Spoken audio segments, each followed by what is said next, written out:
Along Okay. Oh no, here we go. And then we go over her.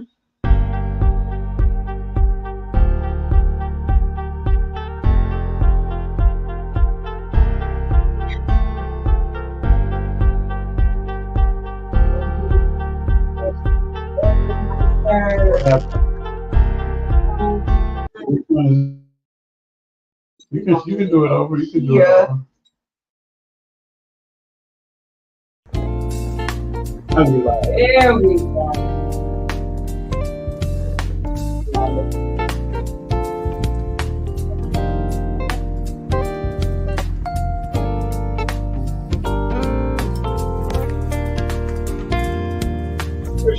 Thank you, sir.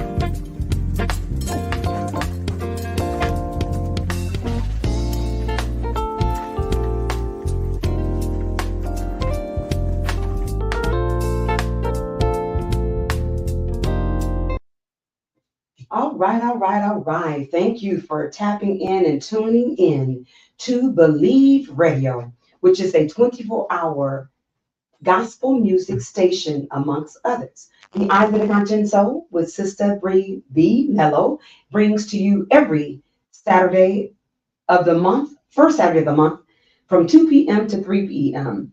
The Cafe Le Bleu Lounge, where there are 15 to 45 minute segments called The Corner. Each corner has a blueprint that is unique of its own. So we always ask you to vibe out to fireside chats and be inspired by affirmations and inspirational messages. On the corner, the first part could be on the Cafe Le Bleu Lounge, the artist talk. We showcase musicians, poets, singers, dancers, film producers, authors, comedians, gospel and R&B rappers from around the Bay Area to across the globe. They share their creative process and their lived experience. On the other part of the corner could be Why I Dream. We highlight and honor the inventions and creative work of the brilliant minds along with our geniuses from our past. We are preserving African American history and culture in order to keep our legacy alive. The other part of the corner could be She Who Believes takes off the mask.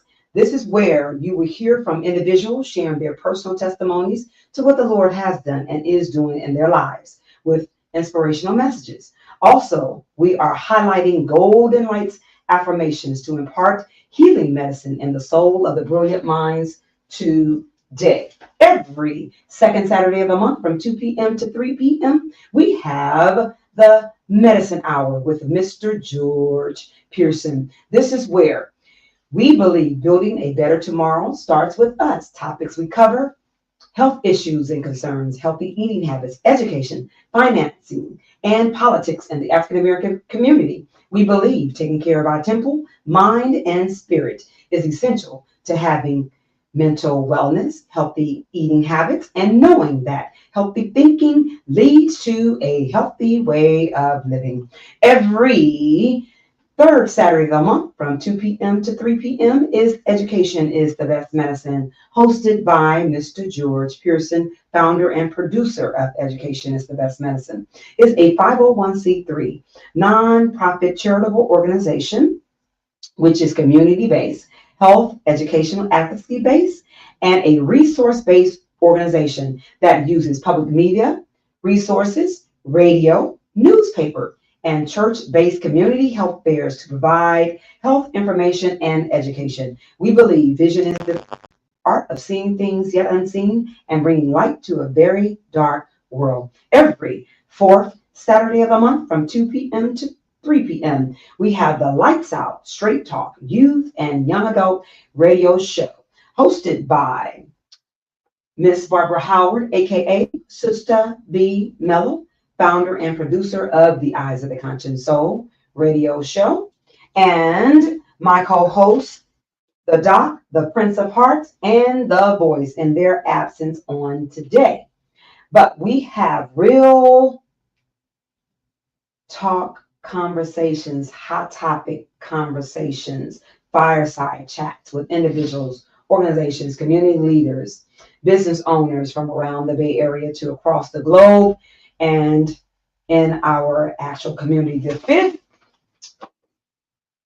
show is Voices That Care and the mental wellness, highlighting mental wellness. So, on today's show, as I said before, you are tuned into the Eyes of the Conscious Soul, the Lights Out Straight Talk Youth and Young Adult Radio Show. Today's hot topic is highlighting our natural born leaders.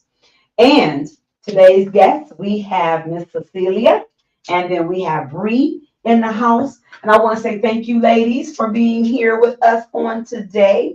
How you feeling? Very good. All right, all right. Look at that in sync. Very good, very good, very good. So before we do anything, we are always going to highlight and give kudos to the folks in the shoulders that we're standing on. So either one of you can go first. I know it may be a lot of folks, but say, hey, family, how y'all doing out there? But whoever can go first. Look at that. There's some more. That shit's eager. Hey, okay. Hey, family. I just want to give a shout out to my mother, Asia Williams. Yeah. She is the reason why I am a natural born leader. Hey, She's the hey. one that taught me how to do so. And the shoulders we stand on together. My grandmother, Beverly Heckard, my great grandmother, Mabel Banks, Pastor Banks. And then also my paternal grandmother, Gilda Baker. Okay, thank you. Highlight kudos to you all. I similarly stand on very, very tall shoulders, acknowledging my parents, Joshua McClellan and Elvia Leon, Yes. my elders and ancestors, siblings, family, and just generally bringing in the energy of our ancestors, those we know by name and those we don't, and just carrying that spirit with us today. Well, I am honored to be with such beautiful natural born leaders on today. It is, I believe it's my responsibility to do so. My platform is your platform, and I work for you all. You know what I'm saying? Because I've done all the things I wanted to do, messed up some things, but then, back on track. But however, I believe that you guys are my heartbeat. And if I don't give you the opportunity to voice who you are and the work that you're doing in our community, I'm not doing my job. I believe my ancestors left me here, have me here just to do that. And I'm very honored. So with that, I do want to start off this journey with asking, growing up, how was your childhood growing up? Good, bad, ugly, challenging. I want to hear it all. It's called Street Talk. Lights out, So anybody can start. I'm gonna let you start. I love my parents. Yeah. We all do. I feel like that's how this conversation always starts. I love the people that raised me. That's right. And then there's a statement. No. Okay. I grew up in South Hayward. Mm-hmm. I moved to San Leandro as a kid, but my parents were divorced. They divorced when I was 7-ish. So I grew up kind of throughout the Bay, kind of going back and forth. Got it. And so I'm biracial. So one side of my family grew up more urban, choice word. And then my other side of the family is migrants from Mexico. So I'm second generation on one side of my family. And so that culmination really, I think, brought me to the work that I exist in today and that nexus that I currently operate in, because I've had this experience of both seeing American poverty and the effects of the crack epidemic and police brutality in our communities. But I've also had a very stark view of the migration system and just the treatment and like being able to see the polarization of race and things like that. Growing up, we experienced a lot of police surveillance in Hayward, which had followed me to San Leandro. And so that's brought me to a lot of educational work, but also a lot of social justice activism. Okay. I would say I love my parents too. Great start. We always start. Love y'all so very much. We do, parents. We love y'all. For me, I say I have more than just two parents, the people that raised me, because I have my godmother as well, who is like really my mother, my second mother. Yeah. I grew up, so I was born in Oakland, and then, first few years of my life, we moved all around the Bay. My mom was in high school. So when she went to college, she went to Chico State. And go Panthers. We lived in Chico for 5 years, and during that time, it was just me, my mother, and my father.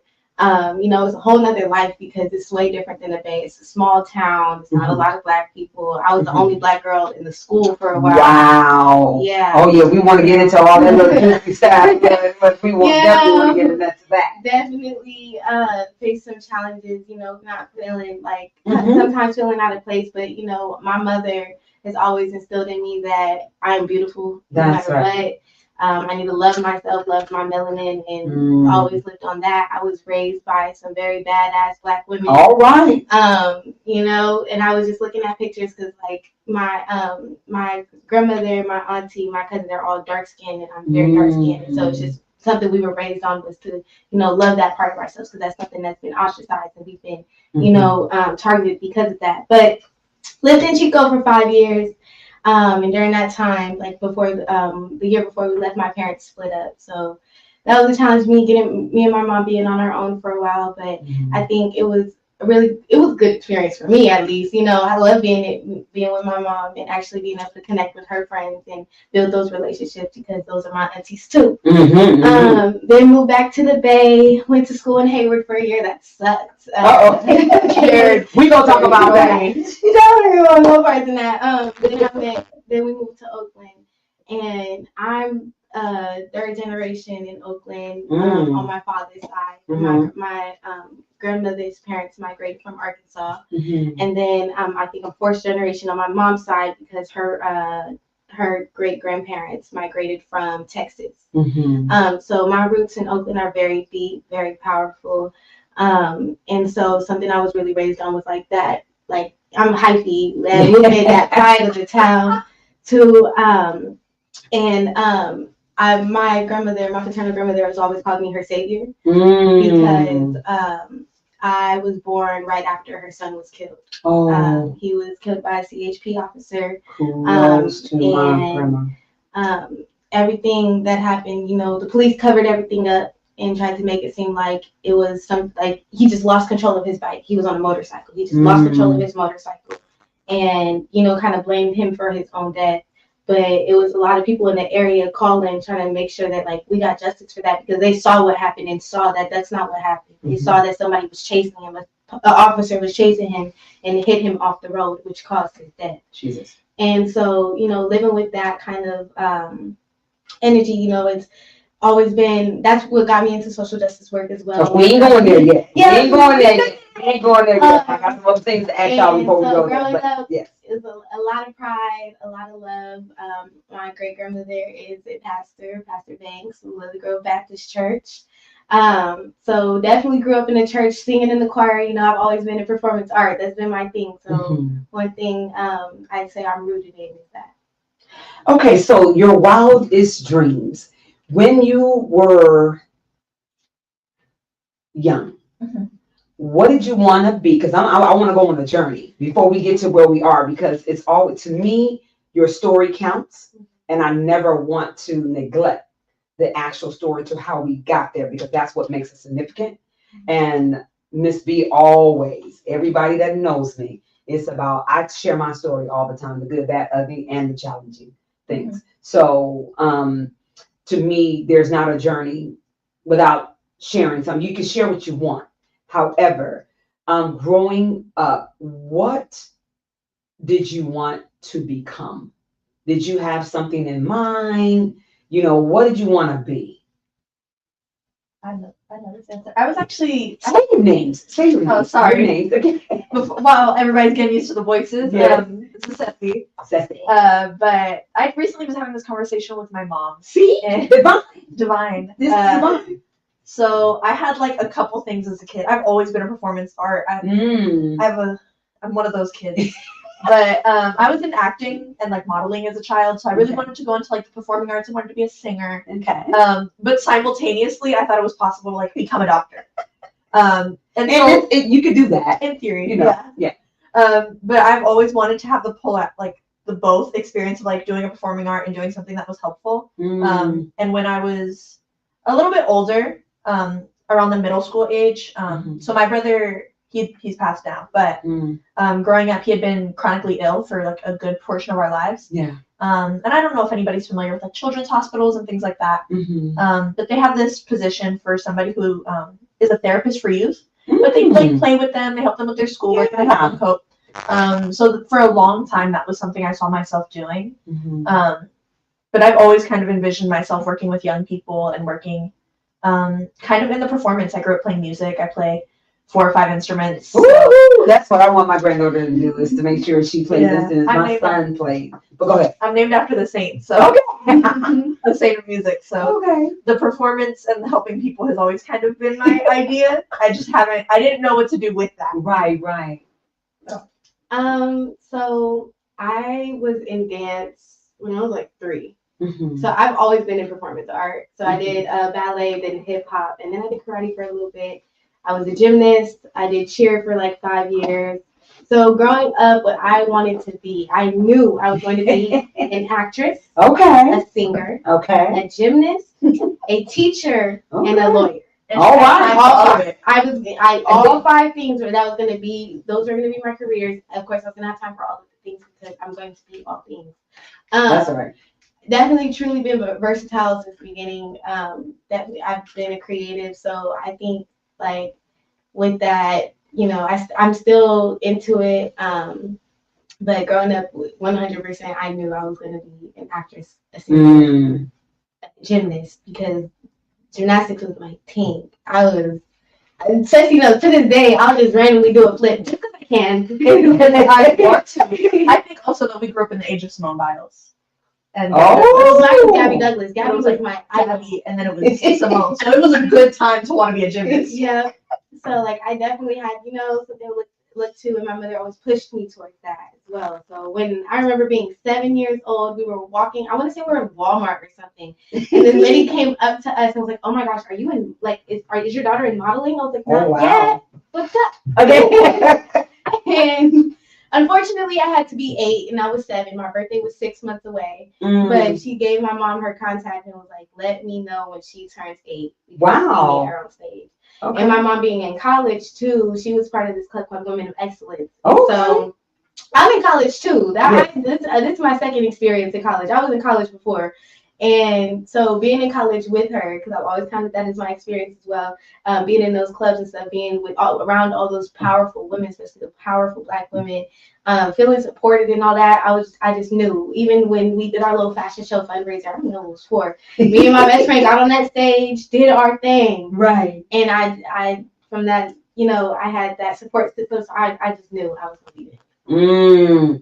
So I do have a question before I ask you this other one. What would you say to adults right now that have young children? How do they cultivate what they want to do, but still keep that balance on respect and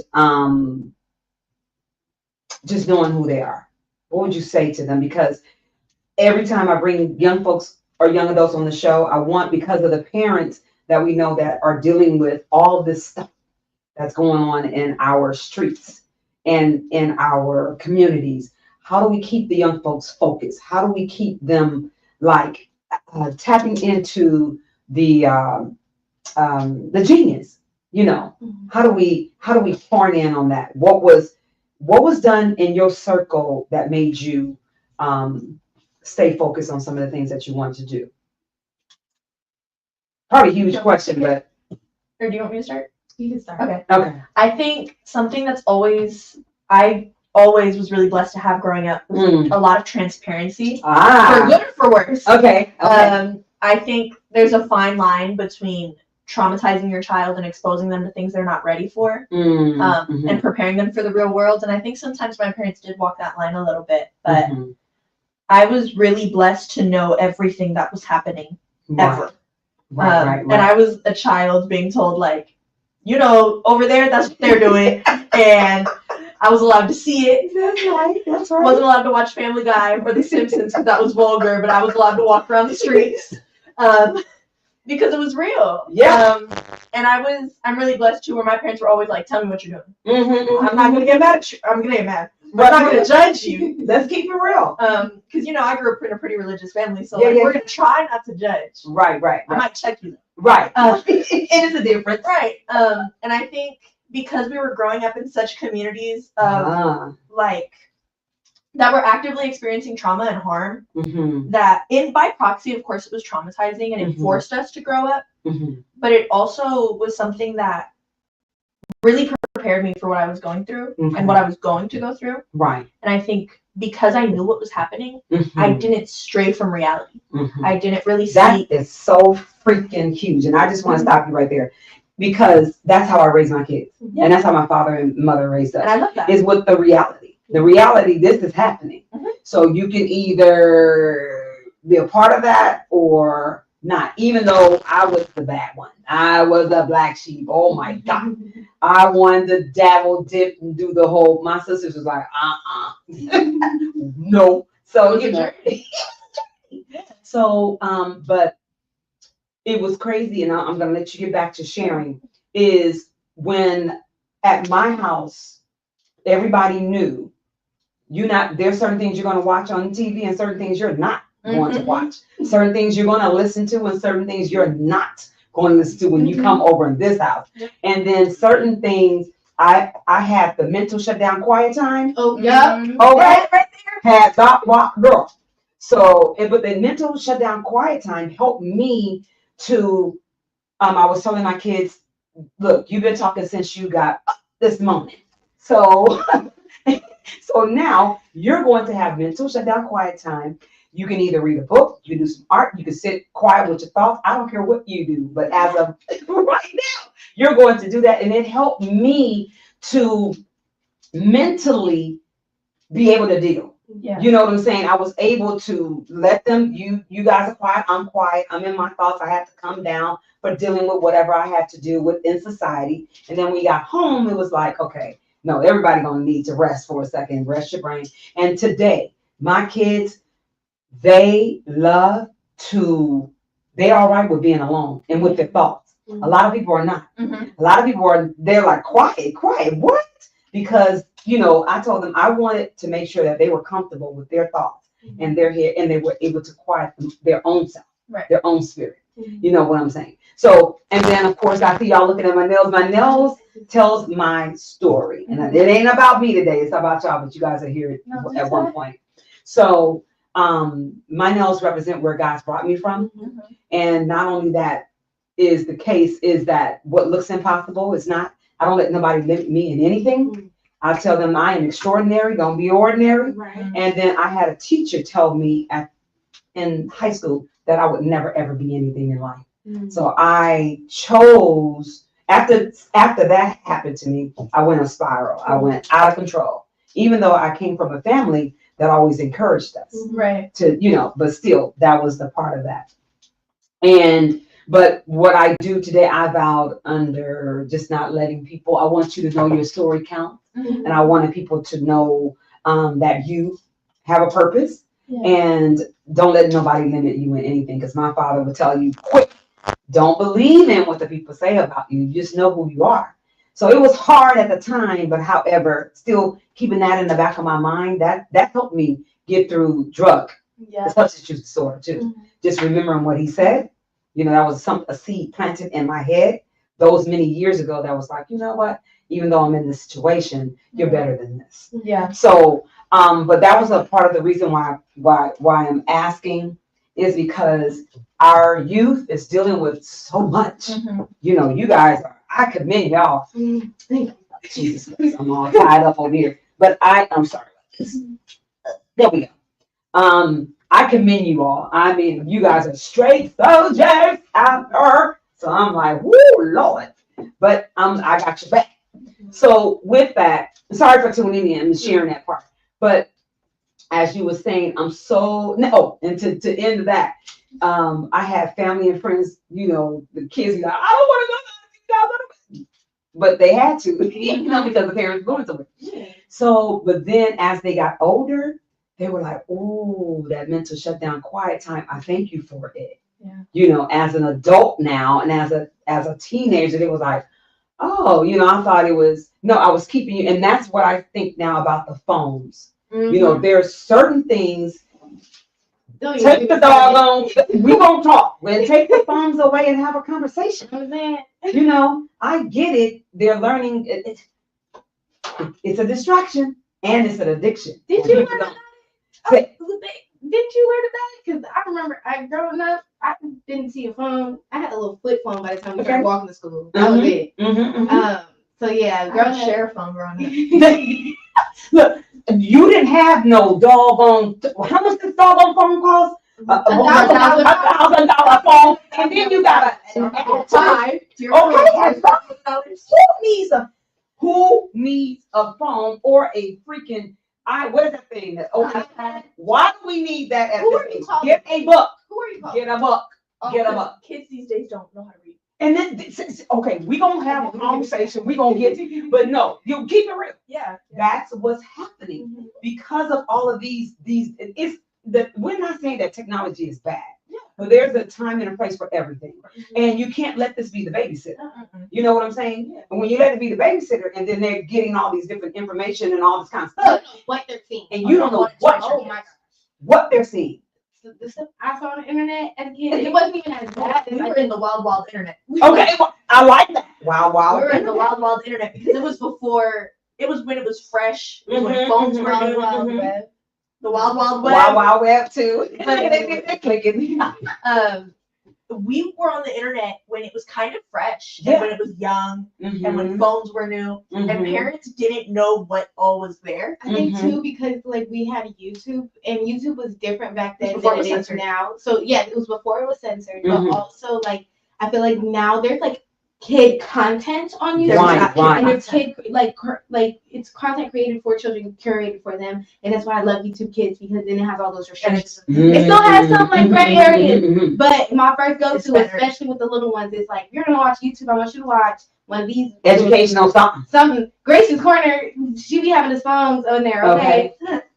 And we used to storybots, and so yeah, to backtrack a little bit, growing up, I don't know how my mama did it, but she kept me busy. Okay, So there we go. One thing she had me on was a routine. Good. I knew my bedtime, Structure. I knew when it was shower time, I knew when it was homework Come time. on. I used to come home, and I don't remember if I was in the after school program at this point because depending on where you are, sometimes we had after school programs, Yes. sometimes we had to pay for it, so it was like Yeah. but I think with the one I was in after school program, but I would come home. My parents, my mother, my maternal side of the family, their education is one of their highest values. My great grandfather was a professor in Texas, in the 50s and 40s and 60s. Yes. So it's instilled in all of us. It's one thing you're gonna get is your education. Right. And we don't play about that. That's right. And I'm so grateful for that because now I value and I understand that I'm a lifelong learner. It goes outside of school, and I need to carry that with me at all times. But Say that again. growing up,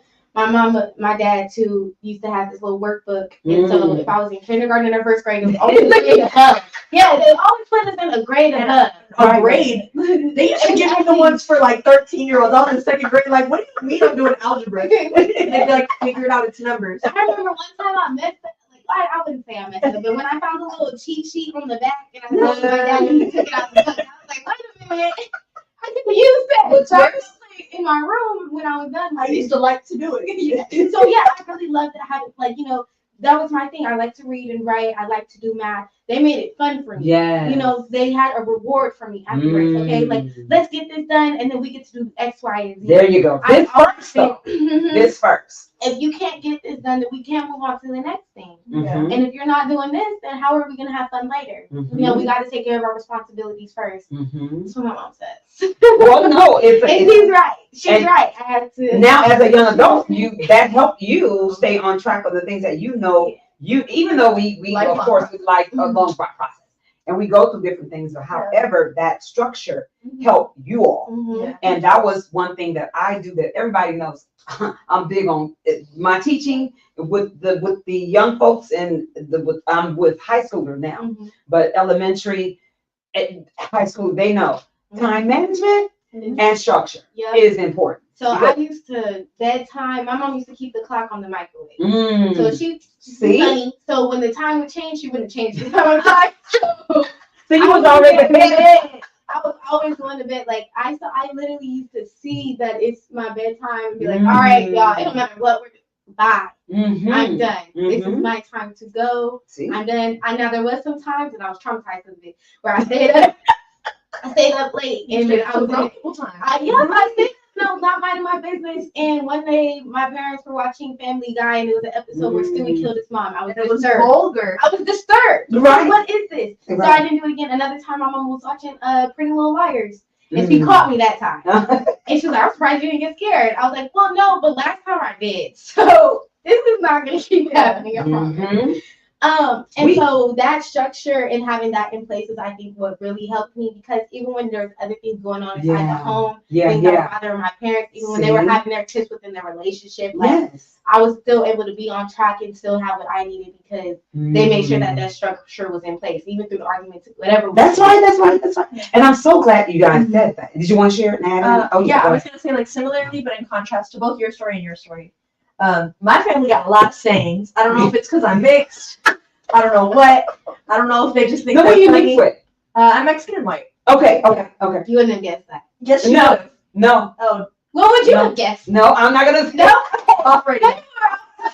Hey, Bria loves this conversation, but I had a lot of sayings growing up, and one I used to get a lot was "Learn which your eyes match your."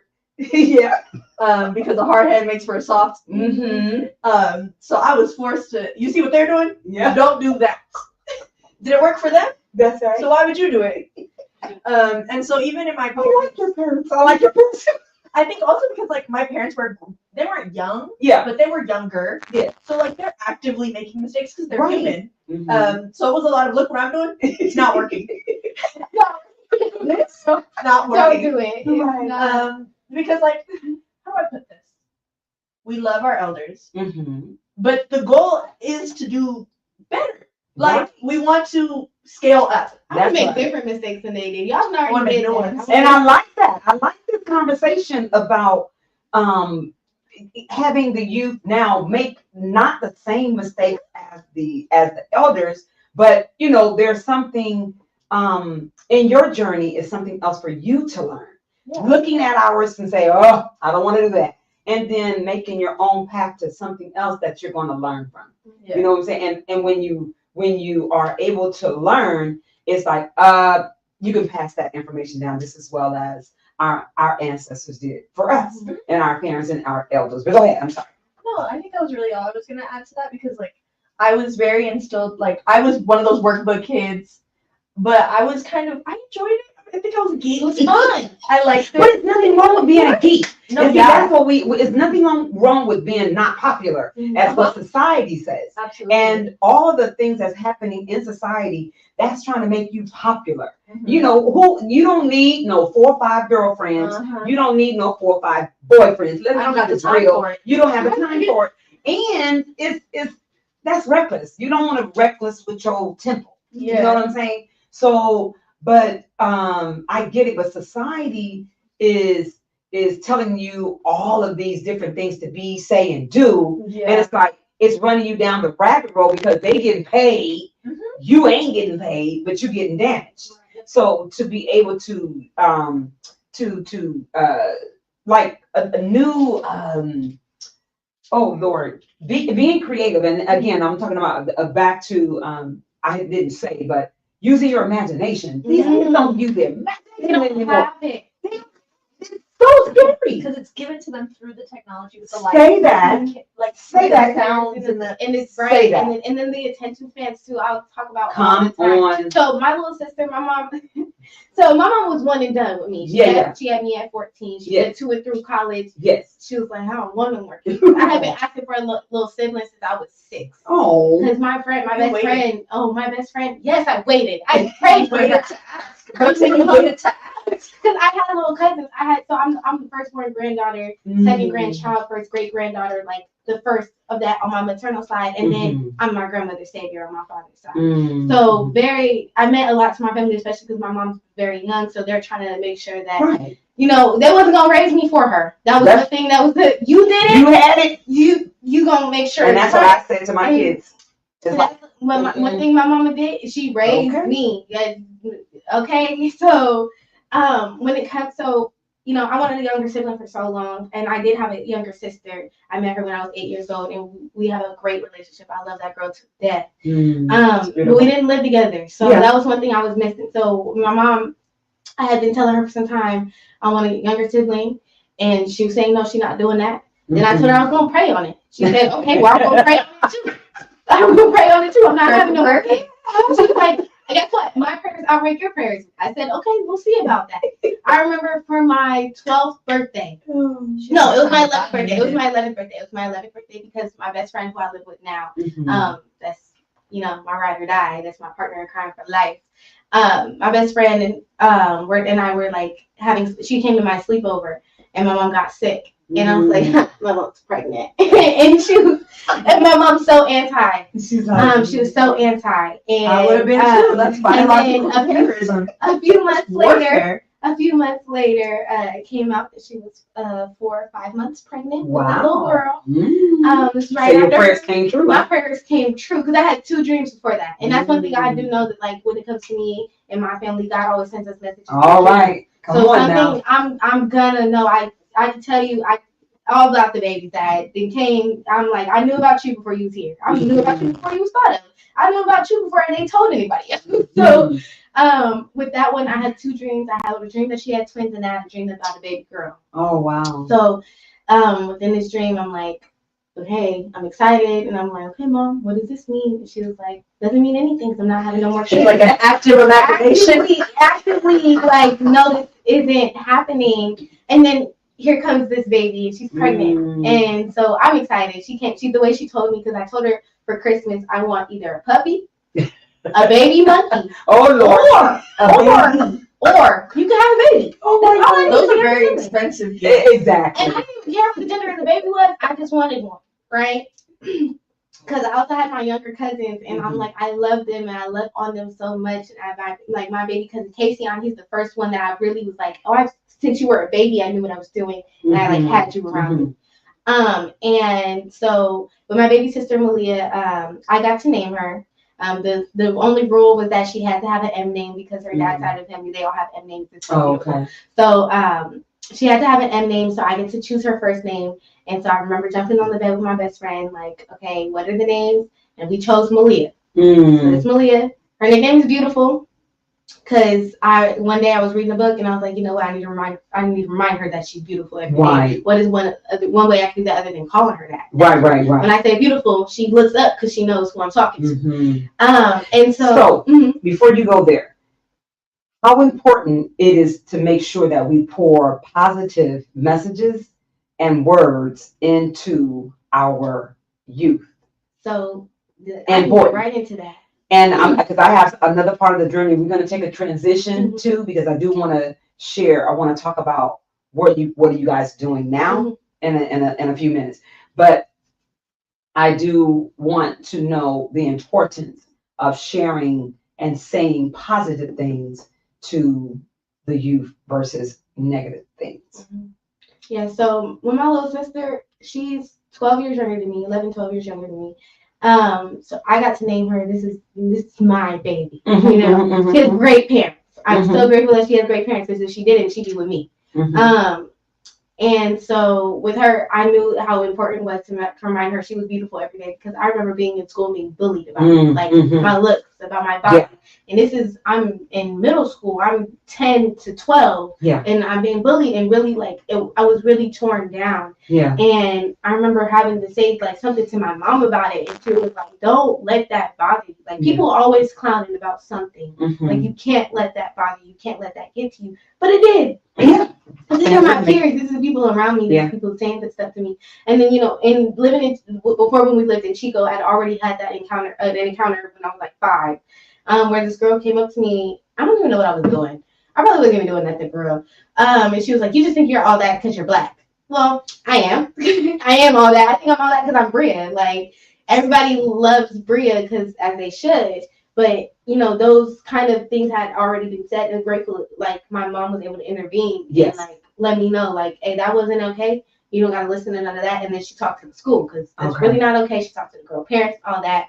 But, yeah, it's so important to, like, pour that positivity and speak it into them, because it's so easy to forget. And there's so many things happening around us that it's like, it could be stuff happening at school. Like, we as kids have our own lives when we're not with our parents. Mm-hmm. And I had to realize that with my little sister, because I'm like, what y'all be talking about? Like, what's going on? What's being said over there?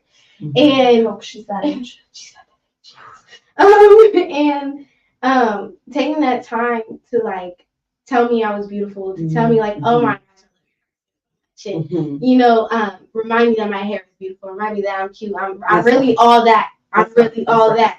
I act the way I act because they always told me I'm all that. And that's your village. Mm-hmm. The village was not only that it's the parents, but community around you must take charge and be a part. And the reason why I'm saying that is because when I was growing up in the community, there were certain things.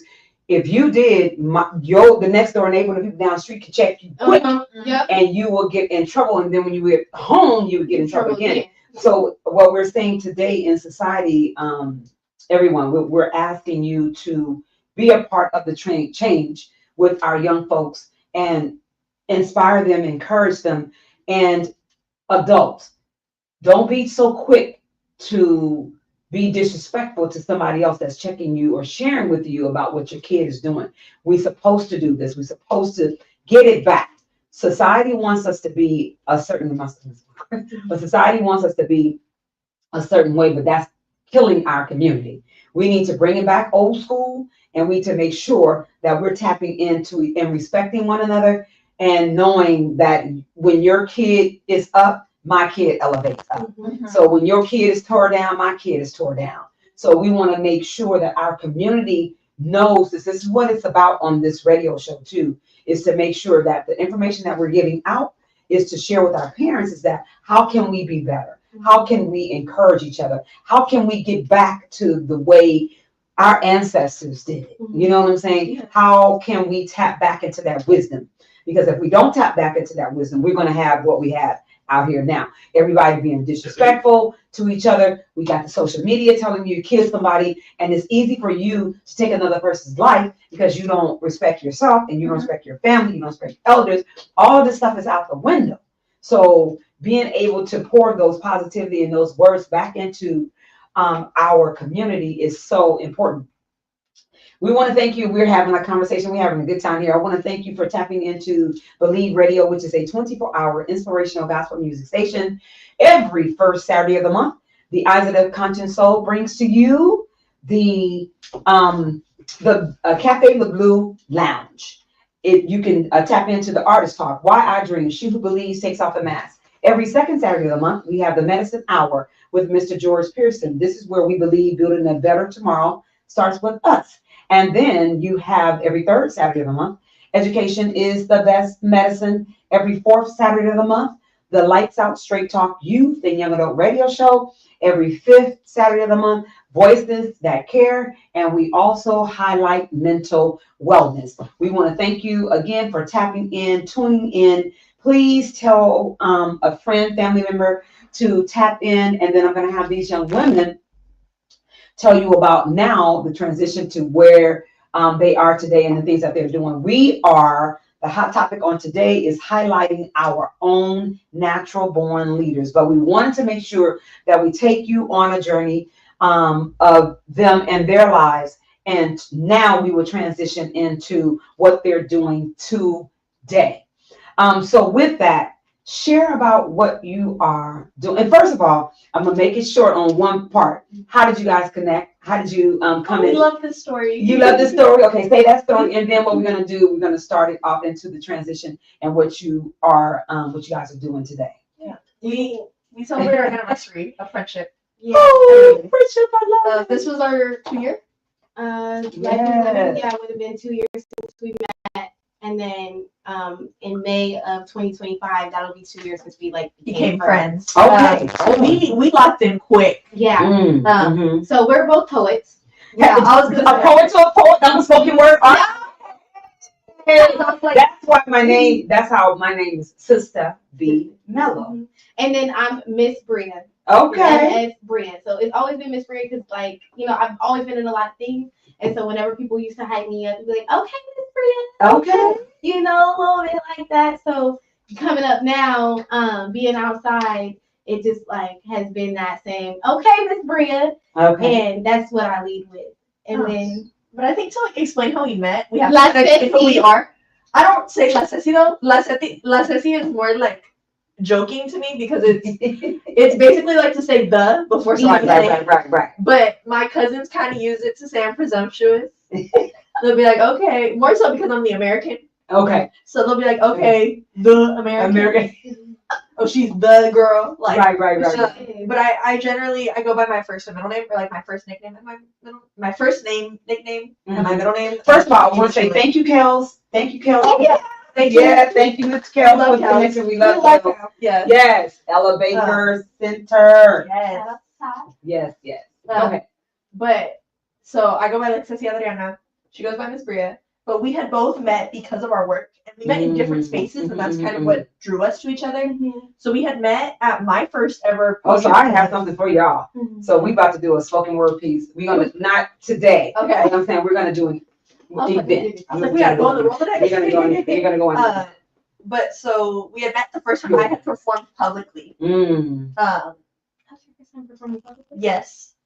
And Bria was like, oh, I've done this before. So she walked away. And so I decided that we weren't friends. I did not mean to be like that. I was actually having a bad day. No, I was having a good day. It was just a lot going on. I had been at the park since 9 a.m. and it was hot. It was hot. I was uncomfortable. And then everybody's pressuring me to perform. I was like, I didn't come here to perform. I came here to sing. I didn't come here for the poetry. And then this is also my first time performing solo with Youth Speaks. Okay. So I had only performed in a two poetry slams before that, and the first time I performed in a poetry slam, I was ill prepared. I won. We won and made it to the next round, and I was ill prepared. I had poem for 5 minutes before we got in there, and me and my friend did a duo poem. And we got through the slam. So I was like, okay, great. But I was in I was a little uncomfortable because I was like, it's a lot going on. I might have been a little overstimulated. So I apologize for my attitude. We talk about it all the time. I always throw it in her face with love and care. Because I didn't mean to be mean. So I'm gonna stop y'all right there. Thank y'all for that intro to how y'all connect. But now I want to ask, what are you doing now? Where do we start? Okay. Yeah, because we only got 10 minutes left. Okay. I'm gonna make this quick. Make it quick. Tell me what you're doing now. Me and Ceci met at Life is Living. Okay. Then we meet again in the Free Our Kids Coalition. We were meeting at a youth coach up, which was like a space for political ed to teach youth about like what's going on in the community, what's happening. Right? Yeah. So I was already working with Babe Peace. That was my youth coach up. This is my 3rd year with Babe Peace. Okay. And now I'm out of programs. I'm leading programs. So I'm here. I'm like just trying to meet people. Getting a feel for the space. I'm a community organizer. I've taken on this title within my position. I'm leading programs, and so a lot of what the Free Our Kids Coalition is about is prison abolition, especially for the youth space. We don't want youth prisons because we know youth prisons don't do shit to protect the youth. So do nothing to protect the youth. So after meeting in the Free Our Kids space, that's when we got to we got to talk a little bit more. We met at Life is Living, then we saw each other at Youth Coach Up, and then Ceci was like, "Did you perform at Life is Living?" I was like, "Maybe." She was like, "Did I meet you?" Right. It's kind of weird being recognized. We met, and so after that, I was like, "Okay." We talked a little bit. We're cool, and then I think we saw each other again next month. Yeah. Did we see at poetry, or did I see you at? No. I thought I think we saw each other at Youth Coach Up first. And then by that point, I had already decided me and her were cool. Yeah. I was like, I like sitting and talking to her. We're cool. Because it was somebody that, like, she had beef with or something. I followed them. Somebody had beef with me. Okay, somebody had beef with Ceci. They were bothering with Ceci. Okay. And so and she told me about it. She had followed and I was like, I followed her on Instagram. And I just unfollowed her because I'm like, who are you? Well, that's a good thing that when someone is bullying someone, unfollow them. But I wasn't in the nonprofit space. Prior to this, it was my first introduction, my first year. Because I want to talk about you being at the state, going to the state, when you shared on the panel with us, the work that you're doing, because I want to, go ahead. Yeah, we did that together, actually. Yes. So I was... I'm going to have to have another show with y'all. Yeah, sorry. I'm going to make this quick. I talk fast, too. No, it's I was doing police terror work in San Leandro in 2020. Stephen Taylor was murdered by San Leandro police on April 18th. And so I was doing a lot of that work. And my educators had recommended me. They're like, here's this program for youth that come from mixed status families. From there, they were like, hey, do y'all want to come to this political ed space we're going to talk about how do we close prison. I was like, Ooh. I want to close prison. Hell yeah. Like, Ooh. I got this. Heck yeah. Yeah. And I met Bria. And then from there, we somehow ended up, we did program together for a summer for like 4 weeks, 5 weeks. Yeah. I was leading a program, and so it was a program that me and my friend Sin built together. Oh. It was called Co-Arts Community Organizing and Addressing Real Traumas and Solutions. Oh, So we're mixing how, yeah, we're mixing like the community organizing aspect of community work as well as like the community healing aspect. I need to introduce you guys to the I call him my nephew, and he co-hosts with me, and he's with he created Dream Arts at the at Homies Empowerment. So I need to connect you guys with Brandon Rose, Mr. Rose, and Tracy Williams. So I definitely need to. Okay, go ahead. And so with Co-Arts, you know, combining that, we're teaching like, okay, how do you cultivate space for healing, and how do you hold space, and then also how do we create space for us to talk about the experiences that we've been through. But we're not just going to talk about it. Now we need to take something. We need a training or something that applies to it. So we did gunshot wound care, and we had a circle on gun violence. We did a poverty circle, and then we had a financial literacy person come in. We had I got your financial literacy too. That she's a part of my organization, and you were there. We know her. That's who did it. Oh my. Okay. We did interpartner violence or interpersonal violence, and we paired it with self-defense workshop. And then I think lastly we had community violence, and then we paired that with Narcan, right? Substance use in Narcan. That was our program, not that year. No, that was a different year, friend. Oh, nonviolent communication, yes, and that was intergenerational violence because okay, let's talk about it. Oh my Lord. A lot of times what we forget is that like when it comes to speaking to each other within our families, we still have to speak to each other with respect.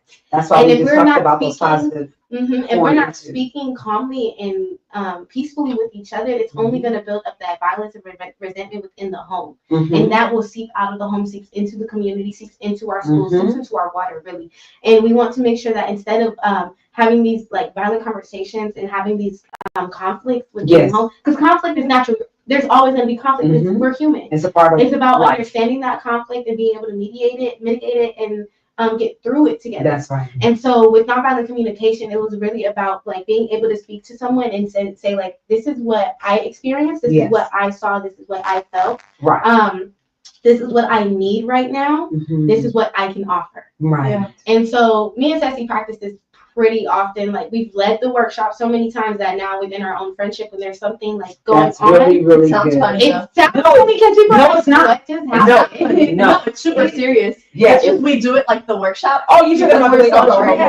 Because they'll be like, friend, I didn't like this, that, and the third. But this is what our young folks need. Yeah, especially the elementary students and high schoolers too.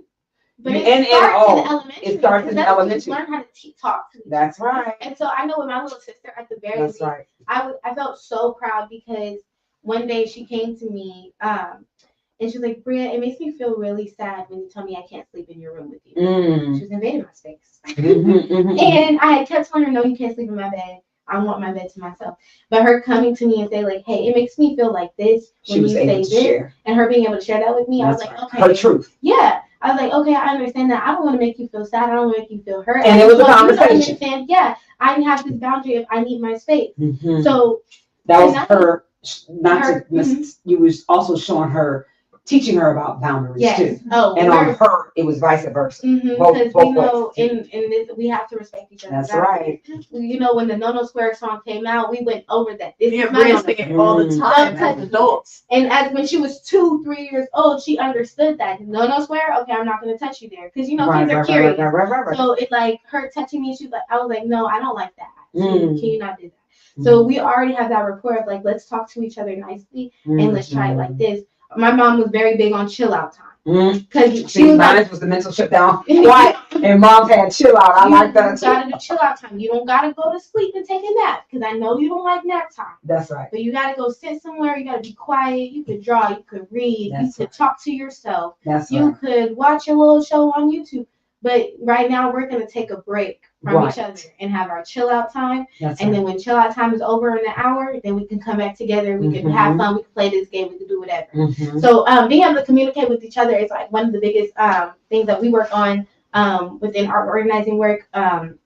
But to kind of like fully encapsulate things of what I do, I am the co-coordinator for the All Youth Are Sacred Narrative Power Building Fellowship. Okay. So that's Say it again. All Slow. Youth Are Sacred Narrative Power Building Fellowship. Got It it. is a How can they statewide- contact you for You that? can contact us. We have an Instagram. It's called All Youth Are Sacred. Okay. Our website is transformca.org.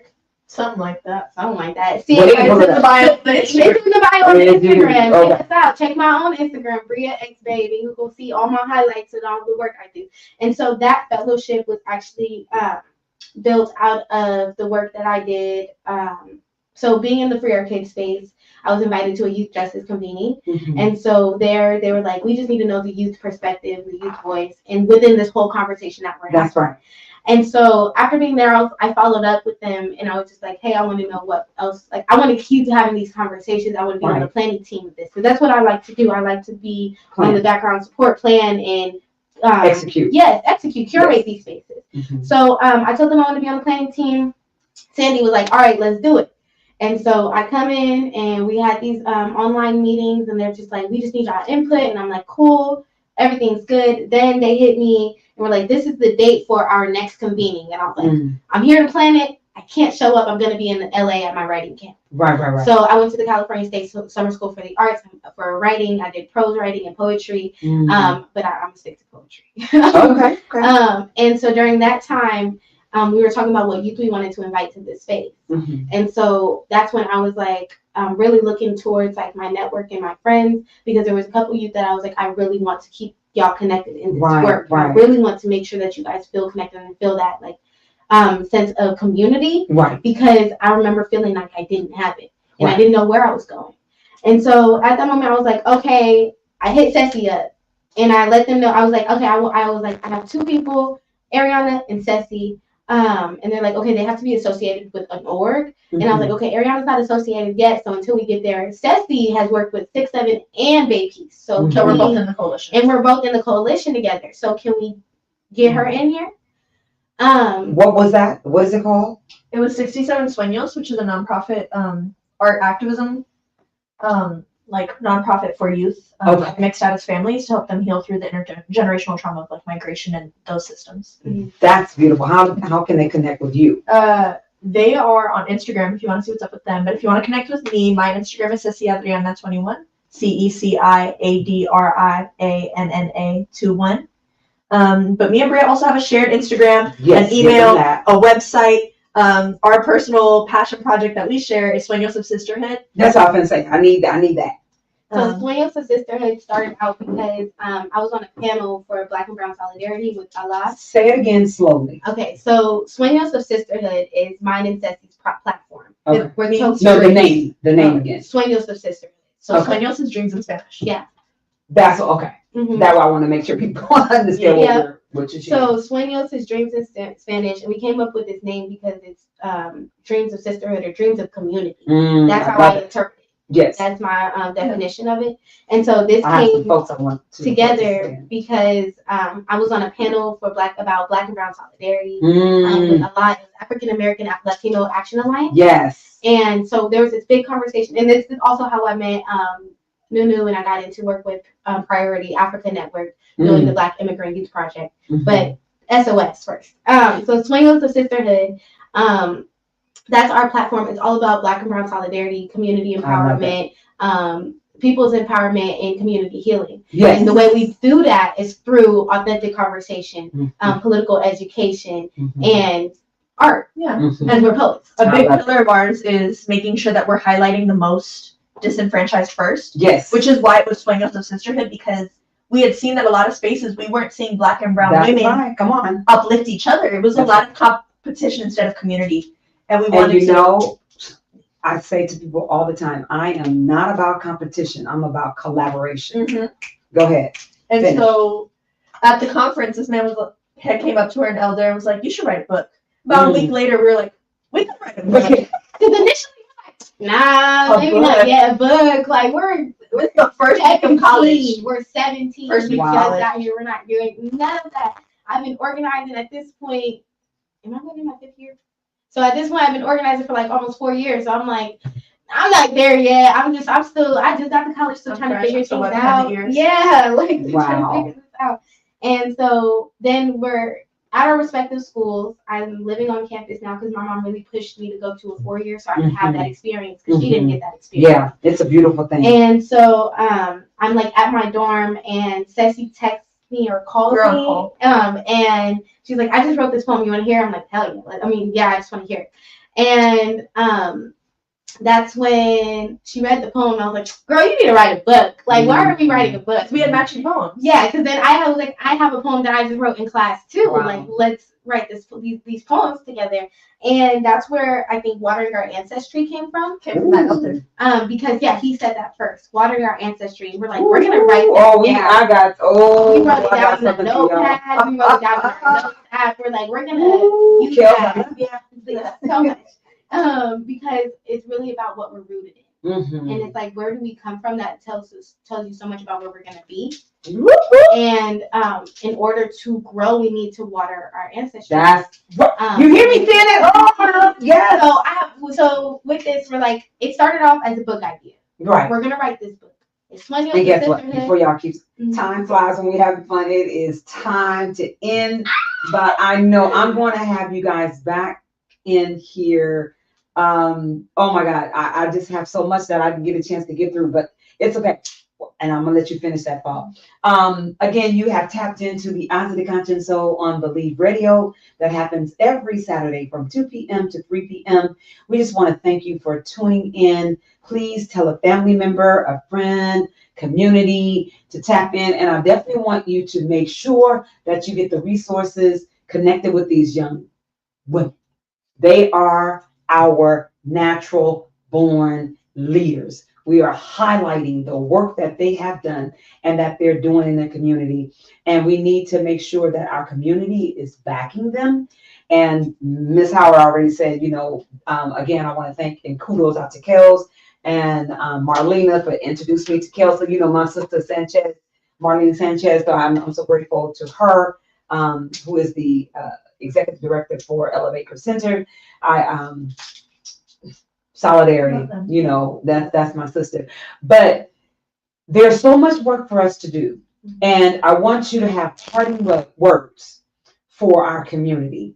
What parting words would you give to them? And you're going to be back on. You're going to have to be back on the show. Matter of fact, let's do it next month. If you guys are available. And then there's some other work that I want you to be a part of. Some other creativity, Ms. Howard, is all that the Lord already gave me that I have to get done. That we're going to, I would love to have you guys be a part of that. But I'm going to have you finish out your conversation, what you were saying. And then both of you guys give some parting words. I didn't get to say what you guys do for wellness. Okay, go we ahead. can get into that later. But Okay. yeah, just finishing up, like Swinging with Sisterhood is really about really connecting to community. And I think we need to remind each other that yes, it takes a village to raise a child, but also all youth are sacred, and in extension, we are sacred. Yes. And it takes a village in order to support a person. That's And right. it takes a village to be healthy as a person. That's right. So remind yourself of who your village is. Come on. And if you don't have a village, look out. Because That's there's right. other people who either want to invite you to their village or That's right. they want to create a village with you to That's build. right. And we need to keep building on that because that is what we've been stripped of, especially here in Yes. Oakland with Come the on now. gentrification, them taking and pushing us out. We Come need to on. remind each other of who we got and who we are, That's so that we can continue to grow and thrive. Yes. I would say that is my party word. This is Miss Bria. Yeah, I think in a similar vein, one of my guiding principles is just community. And I know for me, that was a word I struggled with for a long time. Yes. I kind of laughed it off. I thought it was like a political word or something for people that had gates around their neighborhoods. Right. And so for me, redefining community as your family, your chosen family. Yeah. But it's people that you share value with. I think a lot of the times when we are enlightened individuals, when we are political, when we are controversial, we struggle to find people that we feel like understand us. That's right. And it can be a deterrent to being yourself, but also to doing things that are unorthodox and are That's right. challenging the status quo. That's right. I love it. So I want to really encourage, not just find your community, but build your community, because those things that you think you don't know nobody that's thinking like you. That's right. I guarantee there's 8 billion people in the world. There's one other person that's probably thinking the same thing. But wow, you can find us at sueñosofsisterhood.org, SUENOS of OF Sisterhood, SISTERHOOD.org, or Sueños of Sisterhood on Instagram, Facebook, Twitter, TikTok, and YouTube. Oh yeah, we are on YouTube. Same name, Sueños of Sisterhood. And then our Instagrams are in the bios and Everything all you of need is in there. All our jobs, all of our jobs. You can see all of our allies as well. We got some real writers and some real artists with us, and some real organizers and people that are for the community and for the that's people. what I'm talking about. So that's what we want to continue building on and continue building our platform to be that for the people. That is so freaking awesome. Now I just want to tell you guys that my nonprofit is called BH Brilliant Minds. And it means Begin Healing Brilliant Minds. So that's what you guys were talking about. Somebody else is thinking. As I tell the kids, no, they're not taking from you. You just brilliant minds think alike. You know, it's not. Don't say that. Oh, they done took my idea, whatever the case may be. When you're saying something that's at the same time, you just were both on the same frequency. You know, brilliant minds in thinking about the same thing. I believe in the power of the yes and. Say that again. Believe in the power of the yes and. We say but and we say no a lot. Think about it. Sometimes you're not trying to say but because you don't want to negate what something says. Right. You want to build on it. So you say yes and. Yes and. Oh my God. Okay, yes. You guys will be back again. I do want to thank my sponsors. We have Ms.Barbara Howard Consulting. And then we have BH Brilliant Minds Project, Inc. And then we have Pastor Larry Austin, Elevate Gospel Ministries. And then we have Education is the Best Medicine. So I want to say I thank them. I kudos out to them. I also wanted to, for your mental wellness, please tap into NAMI Contra Costa. For your mental wellness, we have different types of groups that you can connect with. We have a faith focus group support, Living with Purpose support, African American support group, Men of Wellness and Faith support group, Family and Friends Incarcerated support group, and just go to NAMI Contra Costa and you can pull up all of the information that we have there. But I also want to highlight and give kudos to the school that I'm working with, and that's Homies Empowerment Freedom School. We, if you need any of your youth that you would like to have be a part of our school, please reach out to Homies Empowerment Freedom School. And again, you have tapped into the Eyes of the Conscience Soul with Sistah, the Mellow. And I want to again thank my guests for being here. You will see these young ladies again, but natural born leaders. I'm so grateful and thankful to have this opportunity to be in your presence. And I know that I can rest knowing that you guys are on the battlefield and this world is going to be a better place because of you all. And I'm so grateful to have this opportunity to be in your lives and you in my life at this time. And I just want to thank Believe Radio once again. We love you guys. Have a good night and give them again how they can contact you both. I think the easiest way would be sueñosofsisterhood.org and our Instagram, Sueños of Sisterhood. It's spelled SUENOSOFSISTERHOOD. All right, and that is it. That's a wrap. Love you all and good night. Bye.